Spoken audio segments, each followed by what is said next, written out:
interesting, and it's a tool that that we all use in business.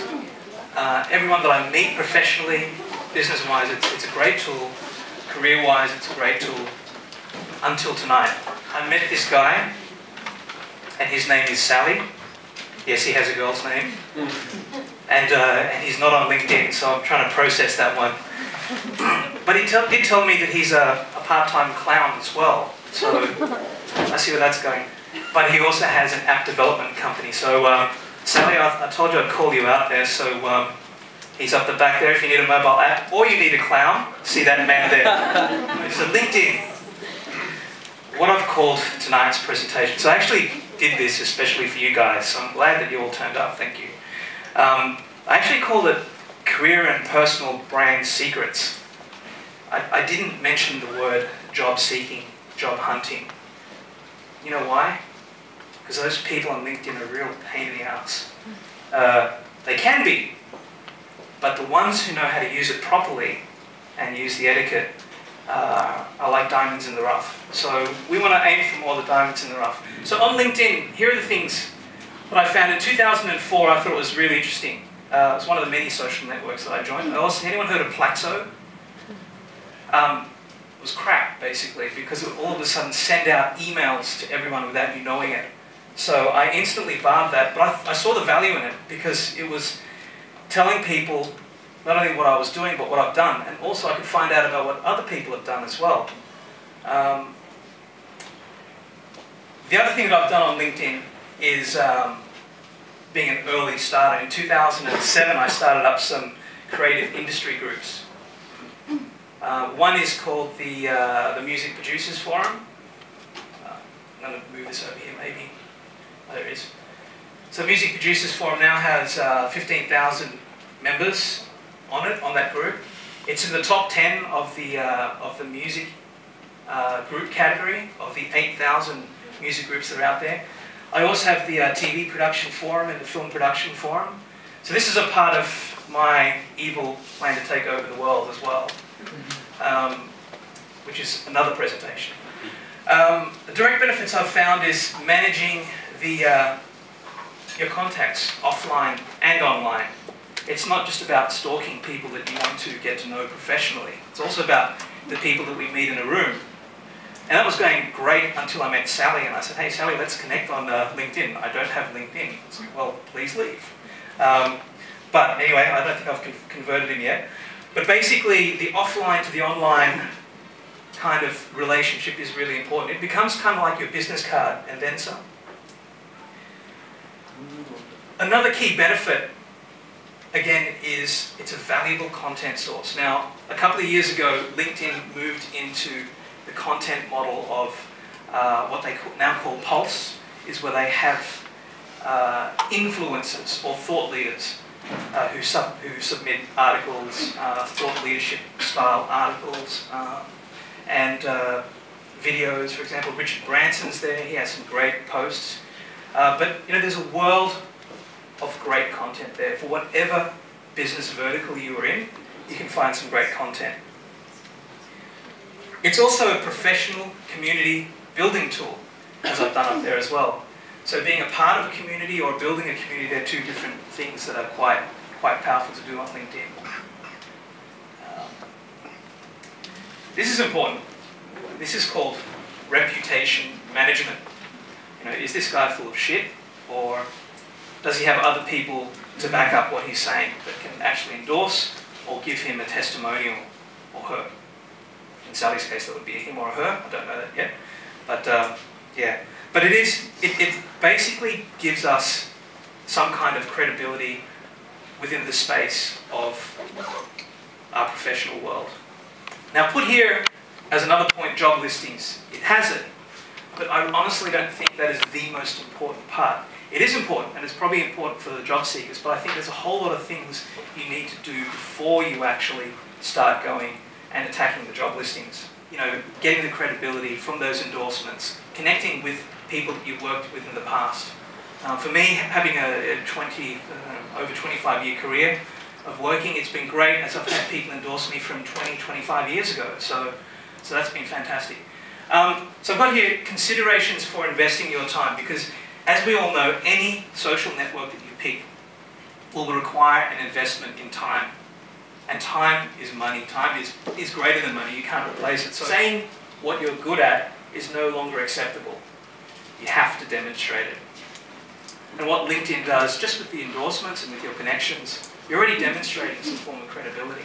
What it also has now is you can also link, if you create any videos, or if you're in a company or a startup that has some good quality videos, you can actually include that in there as well. You can include your thesis, you can include other publications or where you're published in there as well. So it really is that hub where you can start demonstrating what you can do. Using it as a professional tool and for your personal brand, not just for job seeking. Because what happens with job seeking? When we need a job, we fill out our CV, and we don't do it for another 3 or 4 or 5 years until we're looking for another job. LinkedIn is not your online CV. It is so much more than that. So there are things in terms of using it as your professional tool. When you're in a job, you need to develop yourself. You need to engage with other people, maybe outside of your company, or you might need to connect with new business partners, or you might need to find out what the latest insights of using new tools are. And there's a bazillion places you can go online to look for that. But what you want is a nice consolidated approach. If you update what your skill sets are on LinkedIn, it will then customize a feed for you in the pulse section of newsworthy items. So that's really invaluable to do. So I always say it is a professional tool. It's not just a job-seeking tool. Okay. So there's a couple of things these are my best practices. I know Fasan will have some very different best practices. There is join conversations. You can join. How many people here are a member of a group on LinkedIn? Okay, that's great. So how many of them are professional groups? Okay, well there you go. So how many of you have posted a comment or liked something in the last month in one of those groups? Okay, you guys are good. I'm going to go now. Is that all right? But by doing that, the power of the like is quite amazing. It's kind of like, in computer terms, when you have a network, you'd send a ping out to see if, send and receive if that server was still working. And that's what you're doing. Whenever you like something, whether it be Facebook or LinkedIn, it's acknowledging to that person, hey, I'm with you, I get it, I'm alive, I've got a pulse. So that's always good to do, let people know that you're alive. Anyone here created a group? Awesome, awesome, awesome, awesome. And the thing is, with the creating a group, what you're doing is you're potentially putting yourself in a position to lead thought leadership in your area. You may or may not be a thought leader in that space, but it's best when you are someone who is interested in thought leadership. There are some groups out there where it's all about self-promotion, but people soon get that. But I put in consider creating a group. If there's a special interest, a professional interest that you think you've got something to offer, or you want to connect with other people, certainly if you've got another 3 hours, I can go into what I've done in terms of connecting with a group. With the Music Producers Forum, I've connected with about 3 Grammy-winning producers who are fantastic people, but I've also connected with 20-year-old young producers who are just as fantastic. And that's the great thing. There's a kind of a democratization of the internet and LinkedIn as well. I've got here another best practice that I do is give recommendations. I've actually given more recommendations than I've asked for. And I think that's a really powerful thing. Because they don't expect it, so they appreciate it even more. And it makes you feel good as well, kind of thing. So, but if you do it in a way that, it's true and it's honest, people, if it's building that relationship, I mean, I have asked, I hate asking, but sometimes I've asked. But hey, it's worked actually, it's worked really well. Yeah, this is it. Where I've asked for recommendations where they're deserved. So when I do ask, it's quality over quantity. Because the people that have written recommendations for me, it's not the length, it's the quality of what they've written.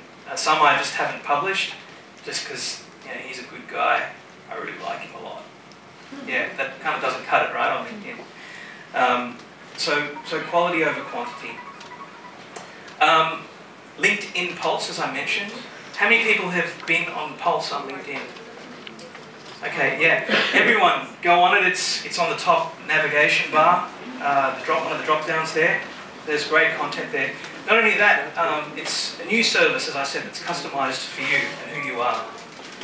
You can follow companies of interest as well, and you can follow thought leaders and influencers. The status feed: post relevant and good quality links, quotes on your discoveries. That's what I like to do. That's the answer. That's a great article that hits the nail on the head. That lets people know, actually I've discovered that lets people know where I'm at in terms of the level of what I do, of what I'm good at, kind of thing. And I connect by people not by what I'm saying, but what I'm sharing. Does that make sense? Should I say that again? It's only joking. Everyone's awake, I suppose. Okay, evil thing, do not spam, do not over self-promote, do not over-engage in affiliate marketing. I'm not a huge believer in affiliate marketing, but I know it works. I have friends and associates in Australia who've made a really good business out of it and good stuff, but for me it's just not me. Anyone not know what affiliate marketing is? Okay, so it's basically when you get a commission for selling a book, an event or something, they give you a special link and then they can tell how many you've sold, etc., etc. So you get a bit of a kickback from your social networking. So engage in others' posts, hit the like button. It's as easy as hitting a like button. And people will remember that stuff. If you have a relevant blog or post, post your links. And it's great what you actually see comes out of that without you knowing. So I've got a checklist here. A professional looking photograph. I don't think we've got examples today of non-professional looking photographs. The summary section is an area that we actually spend a lot of time on because it's prime real estate, okay? And it's something that we, the three of us who we're working together, there's Fazan here and there's me who couldn't be here tonight, we regularly review our summary because that is what people see first. In the print industry, we would call that above the fold, because that's where if you fold the newspaper, that's the most important part that they see on top. But seriously, this will change over time, how you engage with people, who you engage with. Go in and try and get to 40. There's a maximum of 50, but what are the skills? Is it MS Word? Are you a great barista? Do you play the guitar? Do you edit video? What are the things that you've done that you're good at, that you'd like to do even more? If there's one thing that you walk away from doing, if you can promise me that you do, is get to 40 lists of skills. The reason is couple-fold there. One is that you'll get really good news feeds in Pulse. Secondly, when people are using LinkedIn, who's seen on the top, would you like to endorse this person for that? Yeah. So what happens? You're actually putting out what you've got, what you're good at, and then you will appear there. So you build your endorsements. You give them people the opportunity to give an honest click or feedback into what they think you're good at. So LinkedIn etiquette, always write a personal and meaningful invitation to people to connect. Don't be afraid to research people of interest, but be aware that they might be seeing you, that you're checking them out. Kind of creepy, right? Doesn't matter. Creep them out all you want. It's just know that they're actually seeing you. But it can be a good thing, right? It is a very good thing. Stalker. Sorry. Connect with new contacts as you meet them. Use the mobile app. But I think this is really important because this transcends everything that you do in life as well. And that's, if you can't read it, be a good person. So everything that you do online is broadcast out to a lot of people. And it's amazing how much you can tell about people by the little things that they do. So, when you're on LinkedIn or when you're online, make sure that you're a good person.